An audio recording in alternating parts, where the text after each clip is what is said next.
우리 주는 위대하시며 능력이 많으시며 그의 지혜가 무궁하시도다. 감사함으로 여호와께 노래하며 수금으로 하나님께 찬양할지어다.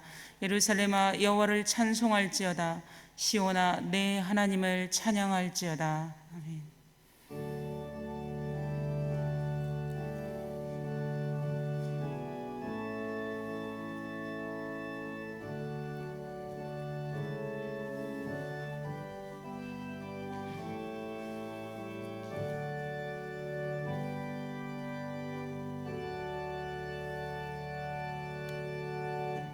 은혜가 풍성하신 하나님, 지난 한 주간 동안 저희를 사랑으로 인도해 주시고 날마다 함께하여 주셔서 감사합니다.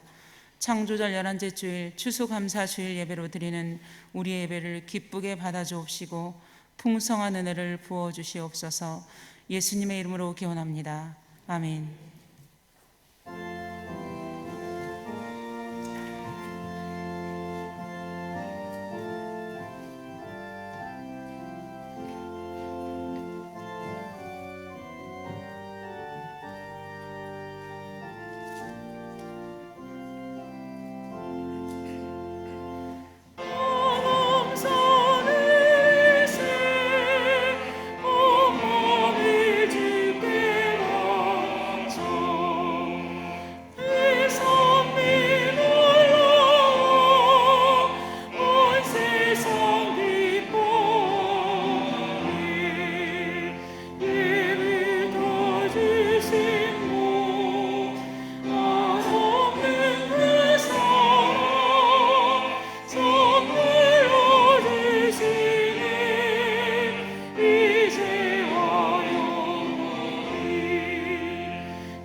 다 같이 우리의 신앙을 사도신경으로 고백하겠습니다.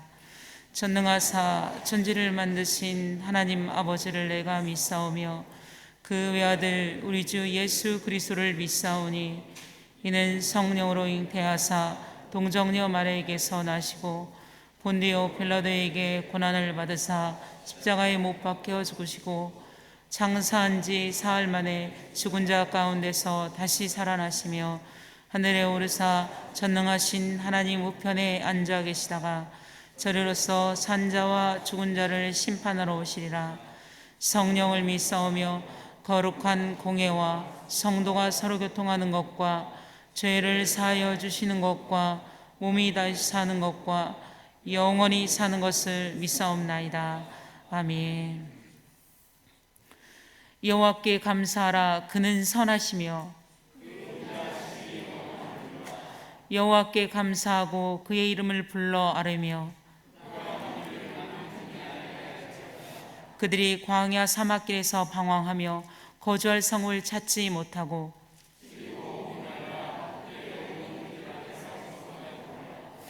이에 그들이 근심 중에 여호와께 부르짖으매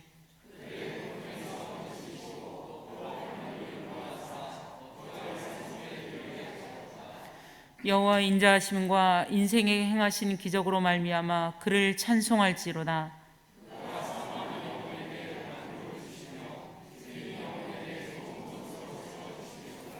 아멘. 이제 우리의 주인 되신 하나님께 우리의 죄를 다 같이 고백합시다. 은혜의 주님, 올 한 해 동안도 무사히 지켜주셔서 감사를 드립니다. 무르익은 오곡백과를 거두어드리는 계절을 맞이하여 추수감사 주일 예배로 드리게 하심도 감사드립니다. 돌이켜보면 코로나가 창궐했던 올 한 해는 주님의 은혜가 아니면 한순간도 살아갈 수 없는 시간들이었습니다. 그럼에도 불구하고 감사하고 찬송하지 못했음을 고백합니다. 부디 무익하고 게으른 종을 용서하옵소서. 이 시간 저희에게 오셔서 긍휼을 베풀어 주시어 하늘의 신령한 은혜를 우리 영혼에 넘치게 부어 주옵소서. 그리하여 주시한 양식을 먹을 때마다 주님의 은혜를 기억하게 하소서. 또한 주님의 위대하심을 만방에 전하게 하소서. 예수 그리스도의 이름으로 기도합니다. 아멘. 이제 나와 하나님만이 아는 죄를 침묵으로 참여합시다.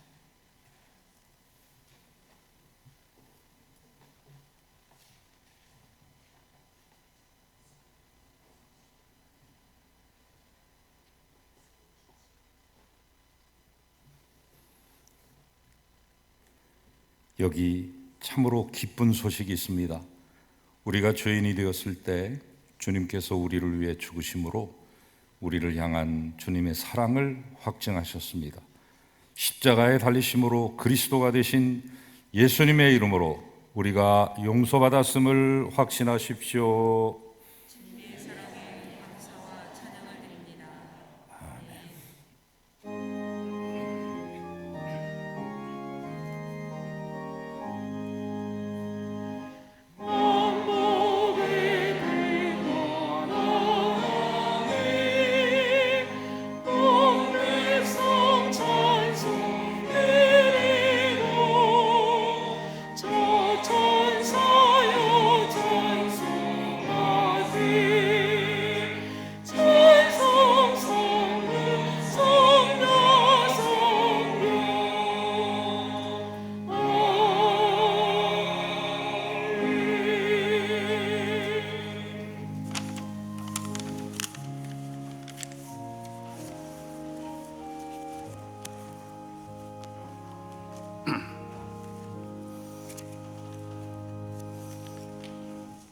사랑의 하나님, 오늘은 창조절 11번째 주일이며 추수감사절 예배를 드림을 진심으로 감사드립니다.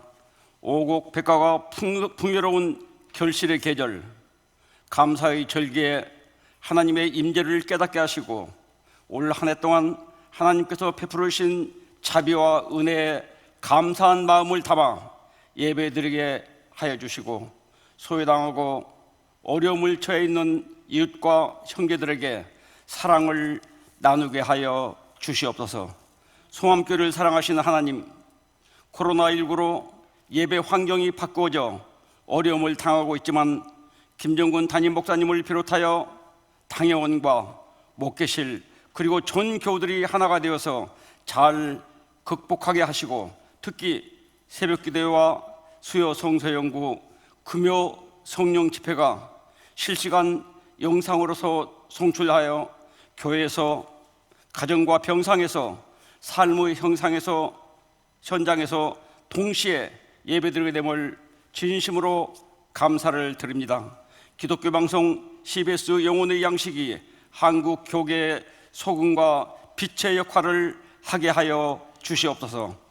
연말 당회가 진행되고 있습니다. 당회원들에게 건강과 지혜를 주시고 한 해를 결산하고 새해 예산을 책정하는 데 부족함이 없게 하시고 차고 넘치도록 축복하여 주시옵소서.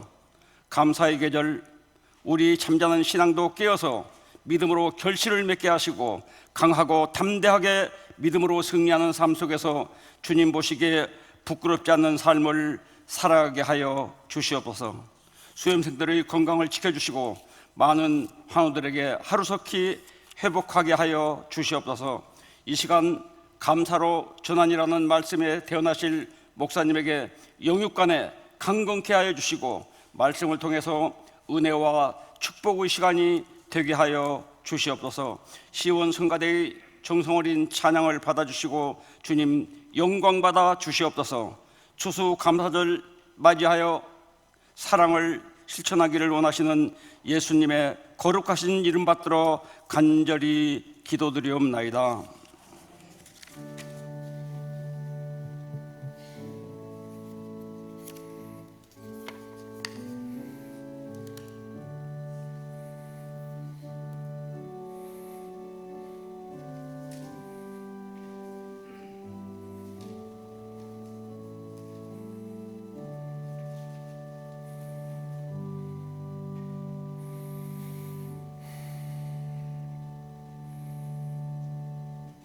지난 10개월 동안 창고라는 바이러스 가운데서도 우리의 생명을 지키시고 오늘 추수감사주의를 기억하며 오늘의 예배를 드리게 하신 하나님께 영광과 찬송과 경배를 드립니다. 오늘 10개월 동안 잘 참고 이 자리에 함께 하셔서 감사 예배를 드리는 성도님들 모두에게 주님의 한량없인 은혜와 긍휼과 또한 평강과 복이 함께 하시기를 축원합니다. 샬롬 인사하시죠.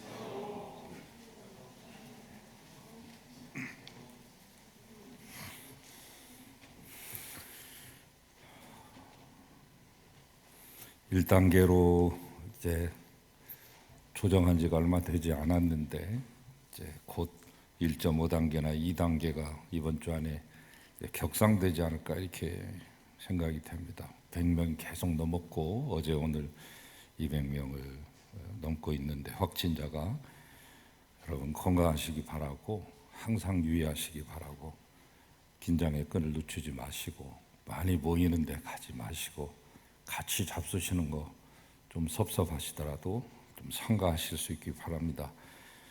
빨리 참아야 또 빨리 끝날 수 있습니다. 여러분께서 협조하셔서 그렇게 해주시고 이번 주 안에 만약에 정부 방역 지침이 새롭게 바뀌면 또 교회 안에서 신속하게 협의를 해서 또 유연하게 또 선도적으로 이렇게 대처할 수 있도록 하겠습니다. 여러분에게 특별한 상황이 있으면 다시 여러분 공지해 드리도록 하겠습니다. 오늘 추수감사주의를 맞이해서 하나님께 우리의 정성을 다하실 수 있는 귀한 예배 되시기 바랍니다. 로마서 16장까지 성경 통도 여러분 1년에 한 번 정도는 읽는다 이렇게 생각하시고 꼭 읽으시기 바랍니다. 수능과 취업을 앞두는 고3 수험생 19명 12월 3일인데 한 달이 남지 못했습니다. 한 20일 남았나요? 기도해 주시기 바랍니다. 성탄주일의 세례를 받기 원하시는 분들은 이번 주 토요일까지 목회실로 신청해 주셔야 됩니다. 강단 꽃꽂이 신청하실 분 말씀해 주시고 게시판에 기록해 주시기 바랍니다. 새벽기도, 수요 성서연구, 금요 성명 집회가 실시간으로 송출됩니다. 이제는 이제 뒤바뀌어서 현장에 계시는 분보다 가정에서 직장에서 참여하시는 분들이 더 많아졌습니다. 훨씬 더 수요 성서연구 한 30명 앉아 계시는데 접속하시는 분들이 한 250명 되거든요. 그러니까 여러분 잘 참여하시고 모처럼 또 목회실에서도 애를 써서 준비하고 있는 프로그램이니까 같이 동참하셔서 영적인 유익을 얻으시기 바랍니다.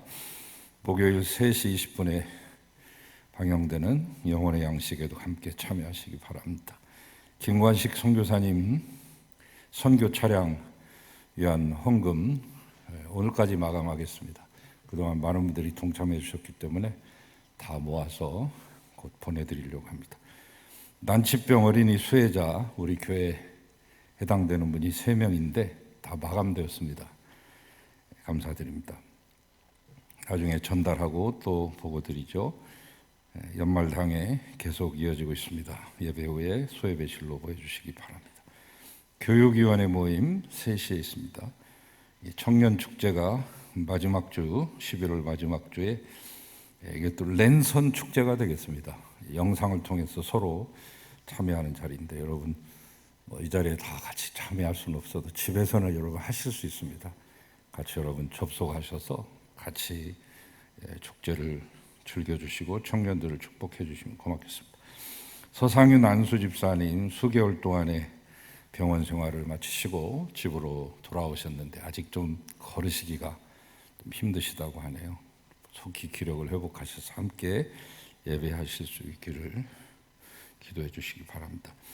추수감사절을 맞이해서 교회에서 떡을 여러분에게 드립니다. 우리 친교 봉사위원들이 정성껏 맛있는 떡을 준비했으니까 나가시면서 꼭 하나씩 받아가시고 여러분이 잡수시는 것도 좋고 주변의 이웃들에게도 나누셔도 좋겠습니다.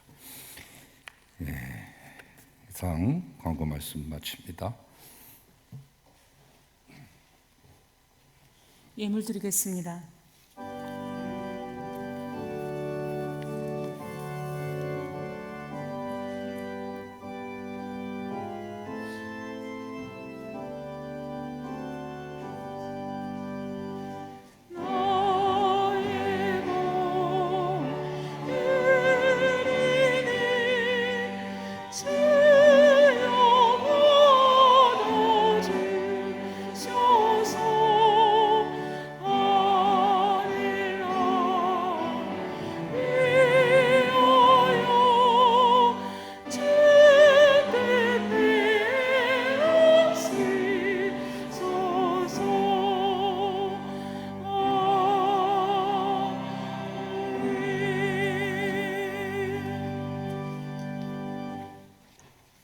한 해 동안의 모든 감사를 담아 이 귀한 예물에 드립니다.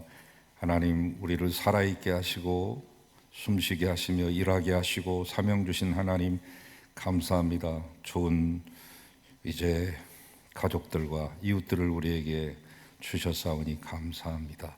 하나님, 좌절하거나 실망하지 않게 하시고 주님 바라보고 나아갈 수 있는 우리 모두 되게 하소서. 이 귀한 추수감사절 예물과 11조를 비롯한 모든 예물들을 흠양하여 주시기를 빌었고 사랑하는 부모님을 주도하며 꽃꽂이로 아름답게 장식하고 올려드리는 귀한 장로님의 가정에 은혜와 평강과 만복을 베푸소서. 예물이 쓰여지는 곳곳마다 하나님의 귀한 뜻이 나타나게 하시고 주의 나라가 세워지고 주님의 정의가 세워지게 하소서. 예수 그리스도의 이름으로 축복하고 기도하나이다. 아멘.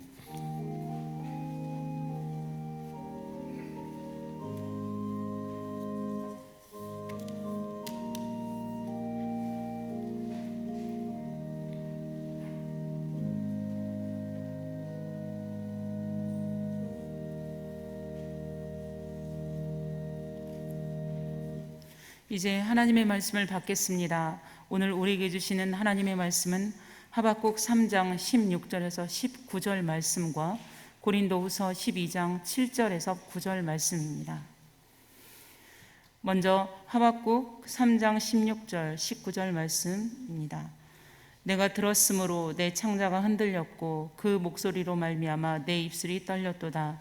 무리가 우리를 치러 올라오는 환난 날을 내가 기다림으로 썩이는 것이 내 뼈에 들어왔으며 내 몸은 내 처소에서 떨리는도다. 비록 무화과 나무가 무성하지 못하며 포도나무에 열매가 없으며 감람나무에 소출이 없으며 밭에 먹을 것이 없으며 우리의 양이 없으며 외양간에 소가 없을지라도 나는 여호와로 말미암아 즐거워하며 나의 구원의 하나님으로 말미암아 기뻐하리로다. 주 여호와는 나의 힘이시라. 나의 발을 사슴과 같게 하사 나를 나의 높은 곳으로 다니게 하시리로다. 이 노래는 지휘하는 사람들을 위하여 내 수금에 맞춘 것이니라. 고린도후서 말씀입니다. 여러 계시를 받은 것이 지극히 크므로 너무 자만하지 않게 하시려고 내 육체의 가시 곧 사탄의 사자를 주셨으니 이는 나를 쳐서 너무 자만하지 않게 하려 하심이라. 이것이 내게서 떠나가게 하기 위하여 내가 3번 주께 간구하였더니 나에게 이르시기를 내 은혜가 내게 족하도다. 이는 내 능력이 약한 데서 온전하여짐이라 하신지라. 그러므로 도리어 크게 기뻐함으로 나의 여러 약한 것들에 대하여 자랑하리니 이는 그리스도의 능력이 내게 머물게 하려 함이라. 아멘. 주님의 말씀입니다.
감사 찬송 올려드렸사오니 이 찬송 받으시고 우리의 마음을 받으시고 흠양하시고 연락하소서.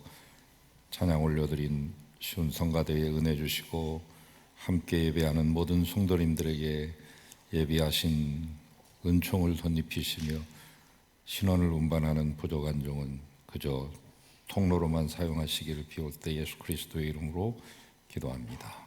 아멘. 여러분, 동의하시기 어려우실지 모르지만 알고 보면 부족함이 나를 채워갑니다. 아픔과 약점이 도리어 나를 성숙하게 만듭니다. 언제나 그렇습니다. 좋은 책, 또 좋은 영화, 좋은 그림, 좋은 음악은 다시 들어도 질리지 않고 언제 들어도 새로운 것이죠. 55년 전에 나왔던 영화, 전 세계인의 사랑을 한 몸에 받고 지금도 안방극장에서 명절이 되면 언제나 어김없이 틀어주는, 그래서 두세 번 이상씩은, 많이는 10번 이상씩 보셨음직한 영화 사운드 오브 뮤직. 원래 1959년에 이 땅에 선을 보이는데 연극 브로드웨이 뮤지컬로 나온 거죠. 이게 워낙 히트를 하다 보니까 영화화해서 65년에 만들어지고요. 그리고 우리나라에는 4년 뒤인 69년에 수입이 되어서 서울에서 이 영화가 상영될 때 무려 18만, 지금으로 보면 약 1800만 명 정도 본 영화라고 보시면 되겠습니다. 그 영화가 그렇게 사랑받는 이유는 그 영화의 음악을 맡은 로저스와 해머스타인이라고 하는 두 음악가의 힘이 크죠. 연기자의 힘도 크지만 음악 영화니까 역시 음악이 이끌어갑니다. 거기에 한 20곡에 가까운 OST가 있는데 주옥 같은 음악들이죠. 제가 중학교 때 처음으로 영어를 배우면서 영어 노래를 에델바이스로 배우게 되었습니다. 지금까지도 애창곡이 되었습니다만은 모든 노래와 그 모든 연기자 하나하나가 다 훌륭한 분들이지만 제 가슴 속에 가장 강력하게 인상 깊게 남아있는 대사 하나가 있습니다. 그것은 원장 수녀님이 견습 수녀인 마리아가 세상을 향해 나가기 전에 두렵고 떨림 가운데 있는 이 마리아를 토닥이면서 한 말입니다. 얘야, 주님께서는 한쪽 문을 닫으시면 반드시 한쪽 문을 열어주신단다. 우리의 시력의 문이 닫히면 기억력의 문이 활짝 열려지게 됩니다. 주님은 시험을 주시되 피할 것을 예비하시는 하나님 아니십니까? 세상사를 보면 아주 이상한 일 하나가 있습니다. 그것은 세상 사람들 누구에게나 한 가지 이상씩 약점이 반드시 있다는 것이죠. 남들 보기에는 아주 번듯하고 완벽해 보이는 사람이라 할지라도 세상 저 사람은 근심 걱정 없겠다, 세상 저 사람은 모자람이 없을 것이야 라고 우리의 만인의 부러움의 대상이 되는 사람도 예외일 수는 없습니다. 그런 면에서 하나님은 참으로 공평하시다 하는 생각이 듭니다. 굳이 송명희 시인의 나라고 하는 그 노래, 공평하신 하나님을 노래하지 않더라도 성경에 나오는 몇몇 인물에 대해서 우리가 한번 생각해 볼까 하는데요. 구약에 나오는 모세, 여러분이 잘 아시는 대로 이스라엘 위대한 지도자요, 영도자입니다. 이 세상에서 그 어떤 지도자를 감히 모세와 비교할 수 있을까요? 게임이 안 됩니다. 조족지혈입니다. 모세는 금수저요 다이아몬드 수저 몰고 태어난 사람입니다. 세계 최고의 학문과 병법을 배운 사람입니다. 세계 최대의 제국 애굽에서 최고 좋은 엘리트 교육받고 자라났습니다. 전투훈련 참여하고 전쟁에도 나가서 혁혁한 공을 세운 사람입니다. 리더십의 최고봉이 섰던 사람입니다. 그는 법률에 달통한 사람입니다. 그는 묵을 통제한 사람입니다. 문과 무를 한꺼번에 겸한 사람입니다. 세상 꿀릴 것 없고 세상 부러울 것 없는 그런 완벽한 사람이었죠. 이 제국의 왕자의 자리를 박차고 나와 430년 동안 종살이했던 민족을 해방시킨 그 위대한 영도자 모세. 그러나 이렇게 위대한 모세에게도 약점이 있었으니 바로 감추고 싶었던 과거사죠. 그가 옛날에 사람을 죽인 살인자라는 사실입니다. 물론 모세가 민족을 위했다는 마음에서 자신도 변명할 수 있고 우리도 충분히 이해해 줄 수 있지만, 어쨌든 화를 참지 못하고 사람을 죽인 살인자라는 사실은 평생 동안 그의 마음을 뜨끔하게 하는 가시로 자리 잡았을 것입니다. 처럼 이스라엘의 위대한 영웅 모세에게도 남에게 떳떳하게 내놓을 수 없는 부끄러움과 약점이 있었다는 말씀이죠.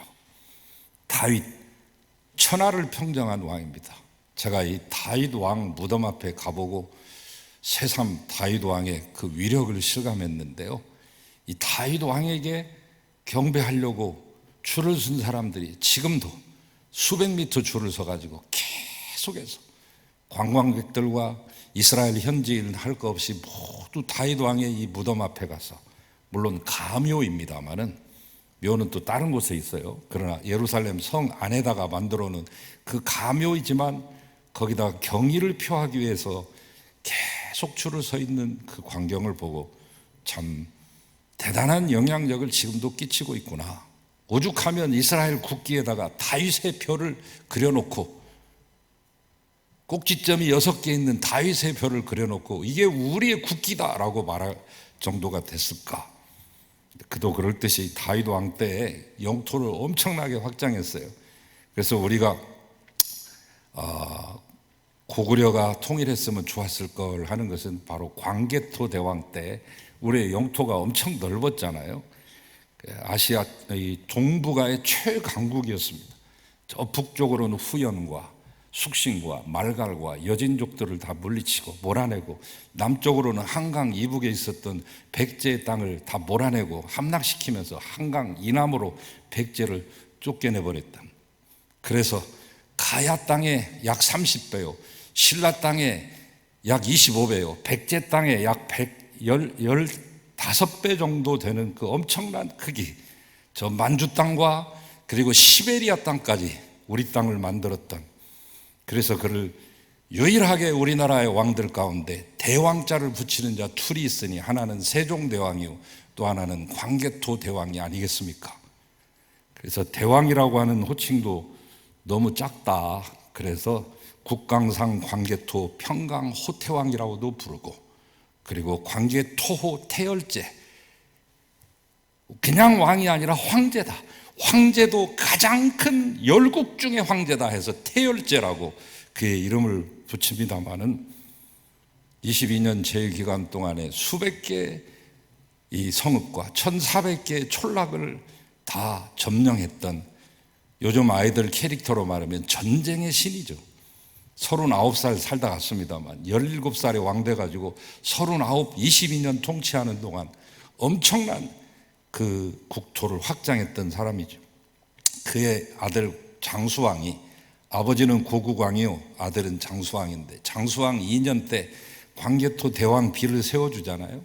거기에 보면 자기 아버지를 이렇게 묘사하고 있습니다. 왕의 은혜는 하늘에 닿았고 그 위엄은 온 세상에 끼쳤다.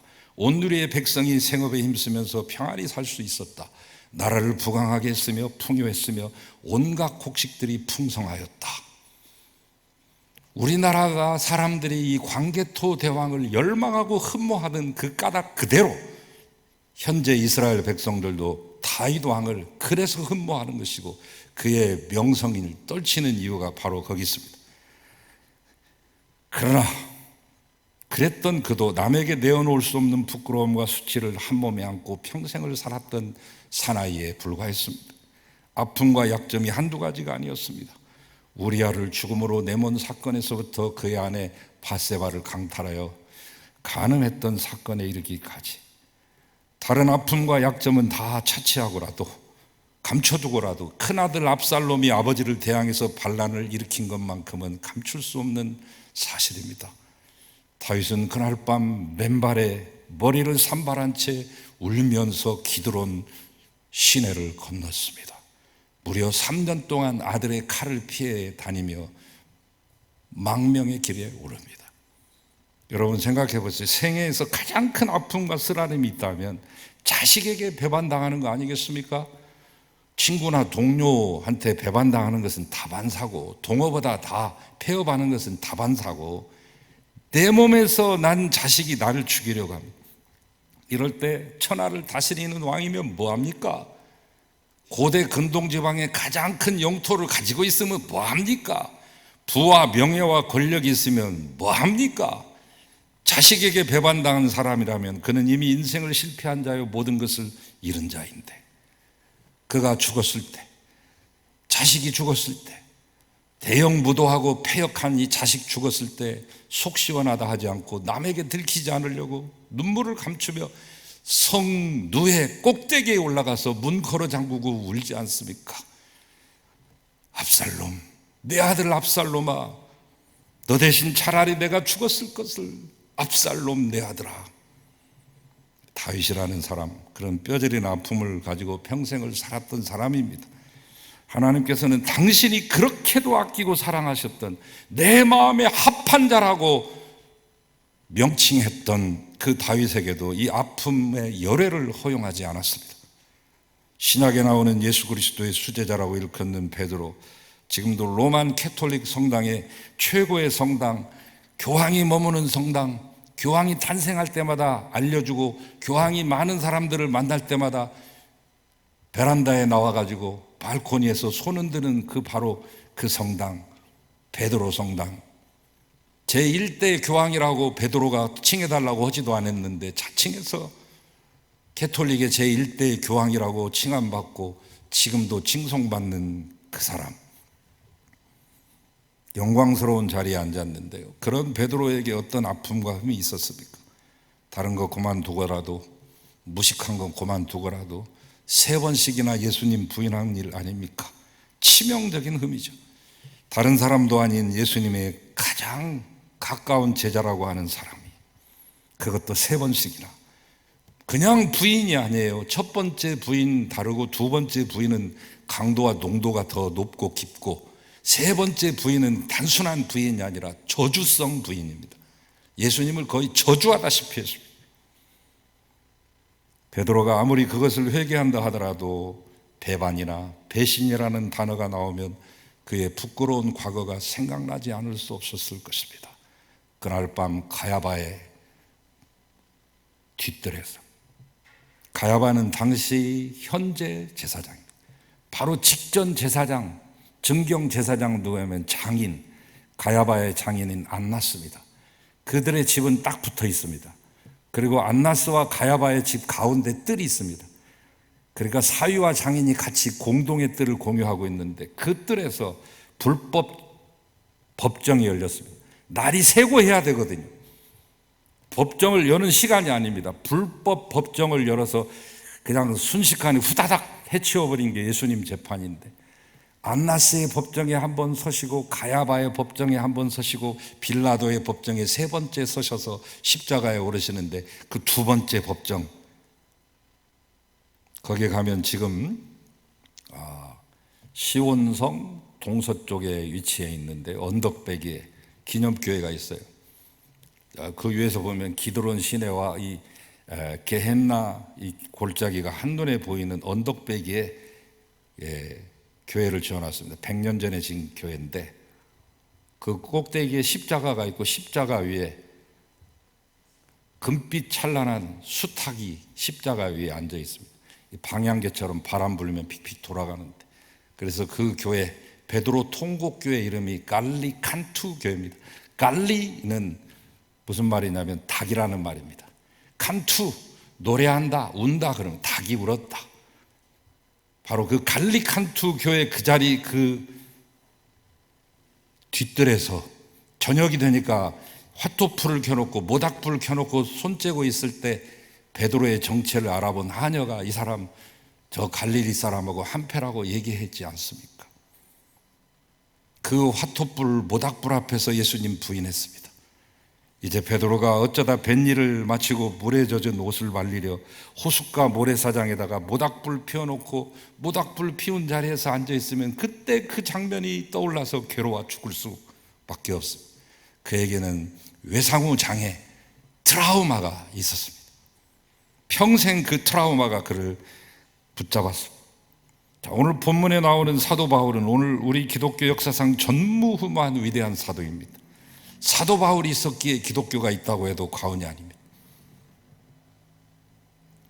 신약 성경에 12권을 기록한 인물입니다. 그러나 여러분, 그에게도 남모르는 아픔과 부끄러움이 있었으며 그 아픔과 부끄러움을 안고 평생을 살아야만 했습니다. 그때가 스데반을 죽이는 일에 앞장서서 교회를 핍박했던 그 허물 말고 평생 동안 그를 숙명처럼 따라다녔던 아픔과 가시가 있었습니다. 오늘 본문에 바울은 하나님께서 내 육체에 가시를 주셨다 이렇게 말하고 있죠. 여러분, 바울을 괴롭히는 가시 과연 그게 무엇이었을까요? 성서학자들과 고고학자들과 그리고 의사들이 함께 이것을 추적을 했는데 세 가지 병 정도로 압축을 했습니다. 안질, 두통, 간질. 두통은 가벼우니까 빼주고, 만약에 안질이었다고 하면 어떻게 했을까요? 성경에 강단에 서서 바울이 말씀 전하는데 눈은 늘 벌겋게 충혈되어 있고 눈곱도 덕지덕지 끼어 있으면 얼마나 피차에 민망했을까요? 사람도 잘 못 알아보고요. 갈라디아서도 바울이 쓴 게 아닙니다. 대피를 해줬습니다. 그리고 갈라디아서 4장 15절에 보면 갈라디아 사람들아, 너희가 할 수만 있다면 나를 위하여 너희의 두 눈이라도 빼어줬을 사람들아, 고맙다. 바울의 눈이 얼마나 안 좋았으면 안구를 교환해서라도 저 바울 선생님 눈 좀 밝게 해줬으면 좋겠네. 다메섹 도상에서 쓰러졌을 때 강렬한 광선을 바라보면서 그 눈에 의해서 잠시 눈이 멀었던 그 후유증이었을까? 또한 간질이었다고 상상해 보세요. 설교하다가도 발작하고 쓰러지고 넘어지고 꼬꾸라지고 매꾸라지고 나뒹굴고 전도를 하다가도 뒤로 넘어지고 시도 때도 없이 입에 거품 물고 쓰러집니다. 얼마나 민망스러운 일이었겠습니까? 바울 자신도 너무나 창피해서 부끄러워서 견디기가 힘들었습니다. 그래서 바울은 이 문제를 해결해 달라고 하나님께 3번씩 기도합니다. 말이 3번이지 단순 3번이 아니라 많이 기도했다는 얘기입니다. 바울은 이 문제를 해결해 달라고 기도합니다. 하나님, 이게 뭡니까? 창피해서 죽겠어요. 제가 설교자고 전도자인데 이래 가지고서 뭔 위신이 섭니까?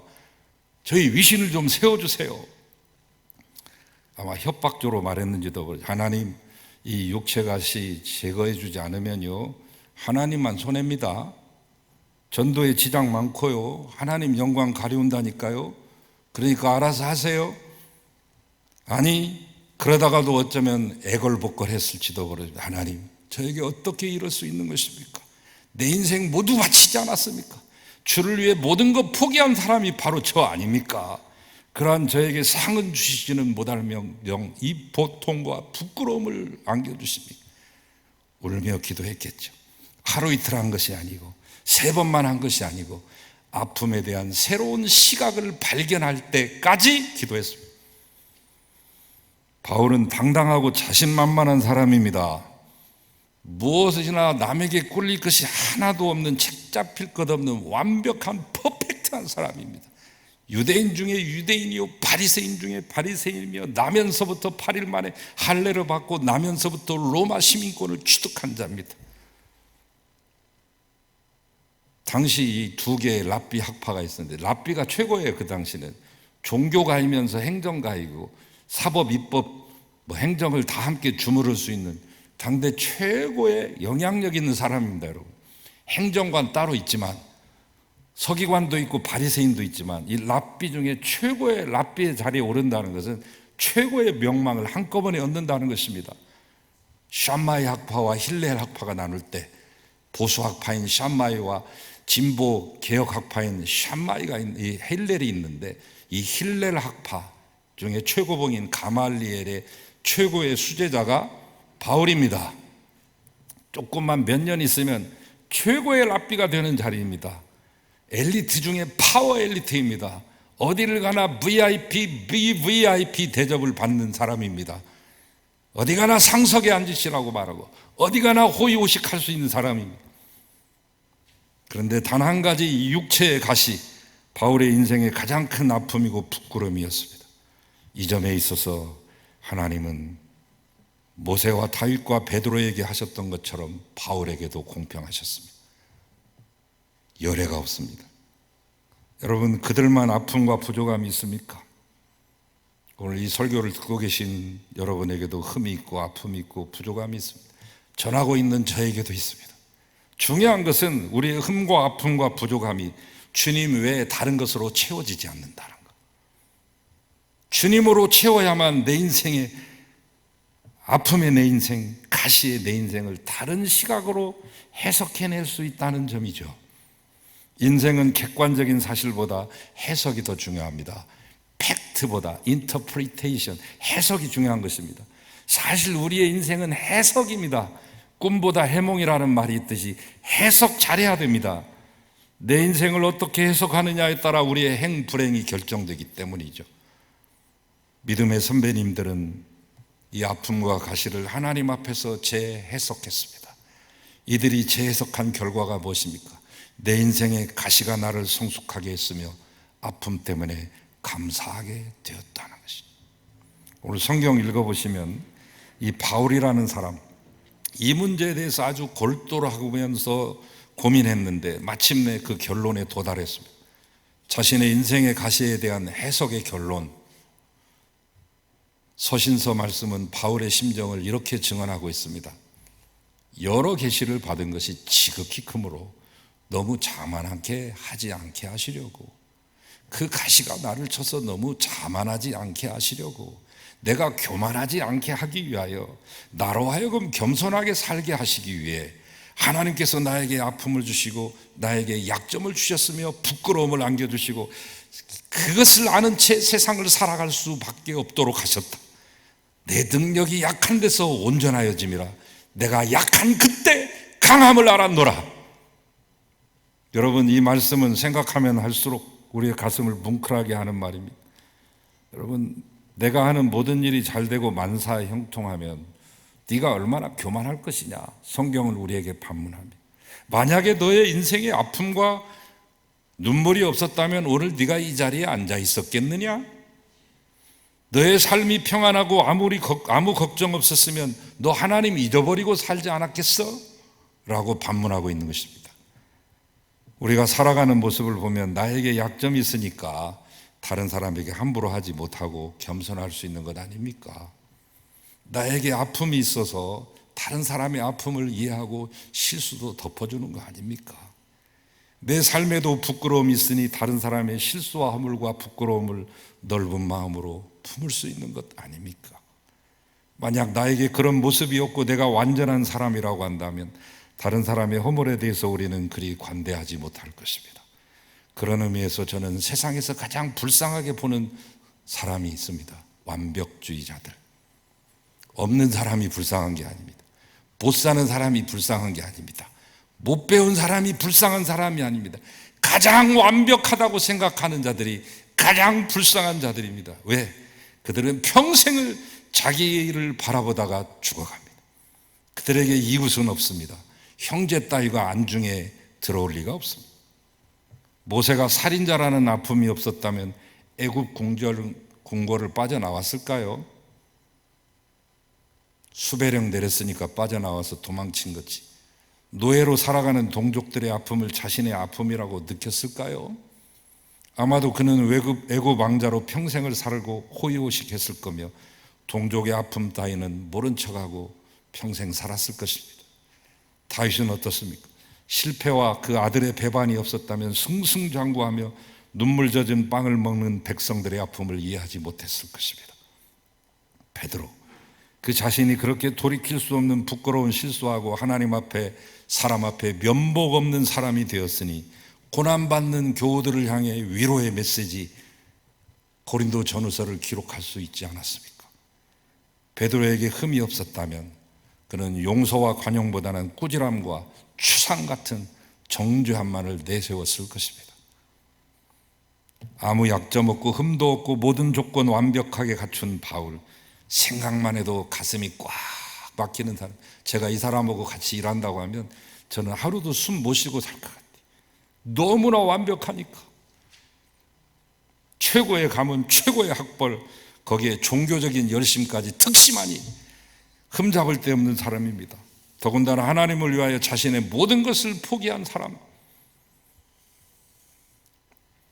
여러분, 한국이 세계 1위, 세계 최초, 세계 최고, 세계 최대도 많습니다. 여러분, 기죽지 마십시오. K-팝, K-문화, K-의료 이것만 있는 게 아닙니다. 모든 각 분야에 첨단을 달리며 1위 하는 것들이 많은데 그저 그냥 사대주의에 빠져가지고 외국 거 부러워서 외국 거 명품 만들면 사람들이 취급 안 해주고 명품차 몰고 가지 않으면 1% 안에 들어가지 못한다는 강박관념 때문에 살아가는 모습들을 보면 정말로 안타깝습니다. 167년간 주사바늘 두려움에 떨었던 인류 역사를 바꾼 역사가 2020년 4월 달에 일어났으니 바늘로 찔러도 피 한 방울 나지 않는 주사기를 대한민국에서 최초로 개발합니다. 167년 만에 처음입니다. 이처럼 바늘로 찔러도 피 한 방울 안 나오는 사람이 있었으니 그가 바로 바울입니다. 그 앞에 섰으면 저나 여러분이나 다 질식당했을 거예요. 숨이 턱턱 막혔을 거예요. 상종하기 어려웠을 거예요. 가까이 하기엔 너무 먼 당신이었을 거예요. 그러나 바울이 그렇게 인생을 살아갈 수는 안 되겠기에 하나님께서는 바울에게 치명적인 약점을 주십니다. 뺄래야 뺄 수 없는 큰 가시를 바울의 한복판에 박아놓았습니다. 아픔이 자신을 만들어줬다는 것을 늘 각인시켜주기 위해 하나님은 바울이 아무리 빼달라고 예언해도 그 가시 빼주지 않았습니다. 죽을 때까지. 바울은 그 가시 때문에, 그 부끄러움 때문에 다른 사람에게 큰 소리 치지 못하고 늘 머리 숙이고 겸손하게 살 수밖에 없었습니다. 무엇보다도 하나님께 엎드려 기도하며 하나님께 의지하고 그분께 매달리며 살 수밖에 없도록 하나님의 은혜와 자비하심에 꽁꽁 묶어놓은 것입니다.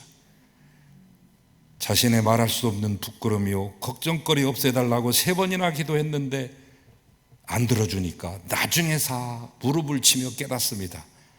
자신의 위신을 깎아내리는 그 아픔, 자신의 채통을 망가뜨리는, 망신시키는 그 가시가 하나님의 은혜라는 사실을, 은혜도 보통 은혜가 아니라 도저히 측량할 수 없는 하나님의 은혜라는 사실을 말입니다. 그래서 나의 나된 것은 내가 잘난 것이 아니라 하나님의 은혜라고 그는 외치고 있는 거 아닙니까?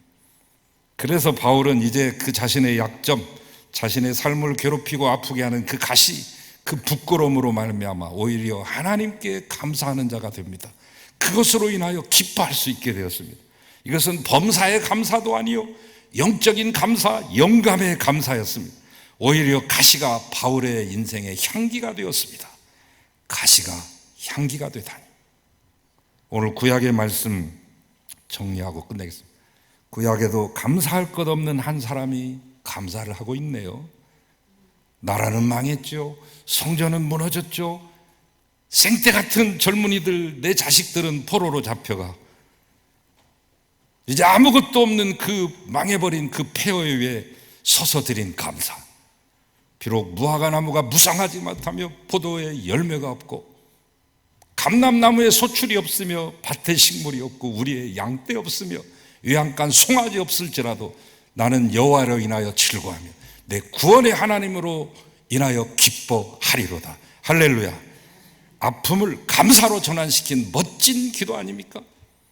오늘 말씀 속에서 만난 사도 바울, 하박국, 이들의 공통점은 무엇입니까?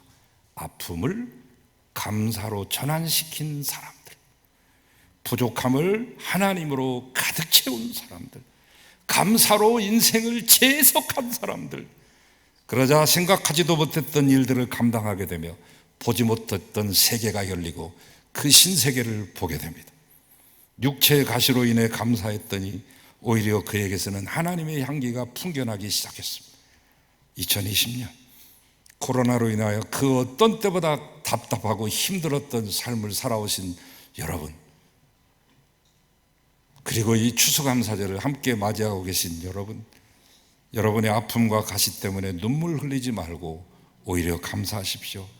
아픔을 감사로 전환시킬 때, 부족함을 하나님으로 채울 때 우리에게 새로운 영적인 세계가 열려질 것입니다. 모든 환경 속에서 넉넉히 승리하는 사람으로 거듭나게 될 것입니다. 아픔을 감사로 전환시켜 보십시오. 그리하여 코로나 바이러스로 가득한 이 땅을 감사 바이러스로 이겨내는 놀라운 승리의 역사가 여러분의 삶 가운데 일어나기를 축원합니다. 하나님의 은총이 2020년 추수감사절을 맞이한 모든 이들에게 넘치시기를 축원합니다. 하나님의 크신 은혜 감사합니다. 감사합니다. 감사합니다. 감사로 아픔을, 부족함을 감사로 전환시킴으로 하나님으로 가득 채워지며 승리의 사람 되기 원하오니 그렇게 이루어 주시옵소서. 예수님의 이름으로 기도하나이다. 아멘.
죽음의 세력을 부활로서 이기신 예수 그리스도의 은혜, 여전히 우리의 아버지 되어주시는 하나님의 극진하고 확증된 사랑, 우리로 하여금 아픔을 감사로 전환시킬 수 있는 능력을 공급해 주시는 우리의 보호자요, 통행자요, 우리의 상담자요, 우리의 변호사요, 우리의 보혜사 되시는 성령님의 내주 감화 감동 교제하심이 2020년 코로나 가운데서도 당당하게 주님의 말씀 붙잡고 주님의 손을 붙잡고 여기까지 이르러 오늘 이 감사의 귀한 아버지 하나님의 예물을 드리고 제단을 쌓고 예배하는 사랑하는 모든 성도들과 우리를 기다리고 있는 이 땅 위에 이제로부터 영원토록 함께 하시기를 간절히 축원하옵나이다. 아멘.